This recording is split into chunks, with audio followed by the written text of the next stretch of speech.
Hey, what's up guys? So we're gonna go explore Vilnius today. We've got the DJI Mavic Air as well as the Sony a7R III in our bag. So we're gonna do some vlogging. We'll switch between cameras, but I've also got the GoPro, which we haven't used in a while. So we're bringing that back. We're gonna do some hyperlapses as well as point of view. So should be a good time.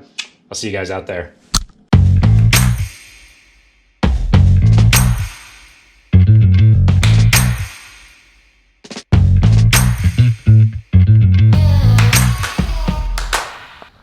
All right, so we just got to Belmontes. We're about to go for a hike. Should be some good scenery today. We've got an old mill behind us right now, and then you'll see behind me, we've got a lot of forest.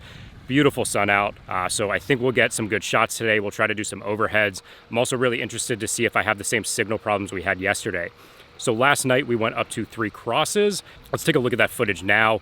I actually can show you about 50% of the time I was losing feed, losing control of the Mavic Air. I had direct line of sight. We were over a city, so I'm thinking the Wi-Fi interference was really just prevalent there, but I'm hoping here it's just trees. We'll see how it does. Similar situation. My buddy over here has got the Mavic Pro 2, so we're gonna put some footage up against that. We're both gonna fly out, see what kind of signal, range, as well as quality we get, and we'll compare those later on for you guys. So in this one, we'll definitely compare it to the Mavic Pro 2. See you guys out there.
These people probably hate us.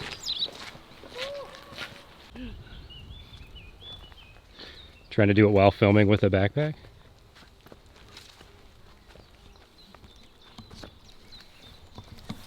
Let's hope I don't die right now.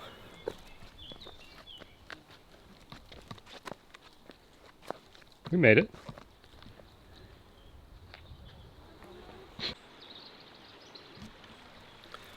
So far, we've had a really beautiful hike. We got to fly the drones. It was an awesome time flying them out there.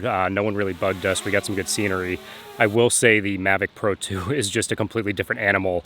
The blades are a lot quieter, so they're a lot lower pitched in general, but in terms of just overall velocity, picture quality, we can see a side-by-side. It comes down to what do you want, portability, or do you want something that's gonna take better pictures and also be a little bit faster? That being said, the Air in sport mode is pretty darn fast. I mean, it does keep up, but generally flying, it doesn't have quite as many modes. So let's pause right there because you're probably thinking the same thing as me. And now that I've been able to edit the footage, the air quality looks really good, maybe even better than the Pro 2. I think this has a number of factors that are given to it. One is the shooting conditions. Neither of us were using ND filters, something to be aware of, and it was pretty bright out. So with the 1-inch sensor, you're gonna by nature capture more light. We were both shooting in log format, and both of these have been color corrected in post. I can definitely tell you when I was editing the footage in post, you have a lot more flexibility with the log format off of the Pro 2, which you would come to expect. They have completely different formats as well. You're getting 10-bit off the Pro 2. So something to be aware of, but overall, after looking at this footage, I was really, really impressed with the Air, and I am so happy with the quality out of it.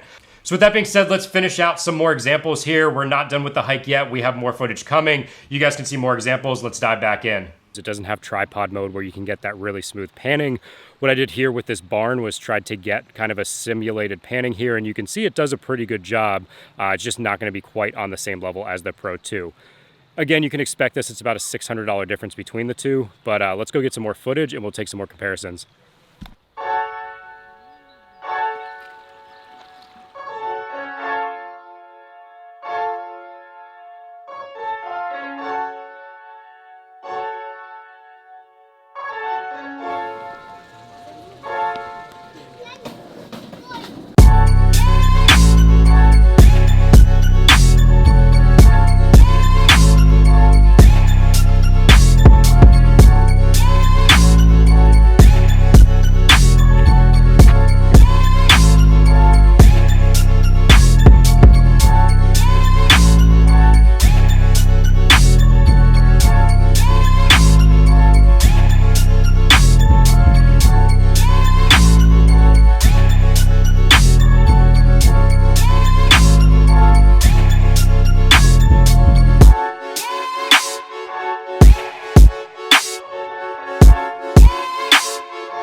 All right, so that did it for daytime shooting, and as you could see, this thing held up really well against the air too. I do want to show you the low light tests we did. So we flew it the night before, as I mentioned, and let me show you a few longer clips from that right now. This is really where you can see the difference between the two sensors, in my opinion. You'll notice the Pro 2 has a pretty smooth image. You actually get some level of depth of field with the buildings and the lights behind it. However, on the air, it looks more like a cell phone. It's got to crank up the ISO. There's a good amount of noise. Is it usable? Yes, but does it look like the Pro 2 at this point? No. This is where you can really start to notice a difference. Wow, so that definitely answered the question for me after seeing that footage. The Air is a powerhouse. It does a really good job. The only things I've seen, as we've mentioned in both videos now, is the signal can be a little bad. However, I was shooting in Europe, and as I found out now, this is gonna switch to CE mode Wi-Fi. FCC is used in the US, so I'm gonna get some more examples now that I'm back in the US. We're also gonna stack it up here. I don't have the Pro 2 that we saw in the video today, but I do have the original Pro here. So we're gonna get some range tests, we're gonna do some video comparisons, look for a much more detailed comparison between these two coming in the future. Let me know if you guys have any questions on today's video. It's always a pleasure having you. If you haven't subscribed already, definitely consider it. Again, much more videos to come with comparisons. We're gonna fly this in the US here, but overall, wow, DJI, great job with the Air. I'm a big fan of it. I think I'm gonna be selling this one. However, I am curious to see how it stacks up and a little bit more of a scientific test in the future. So again, guys, it's been a pleasure and I'll see you next one.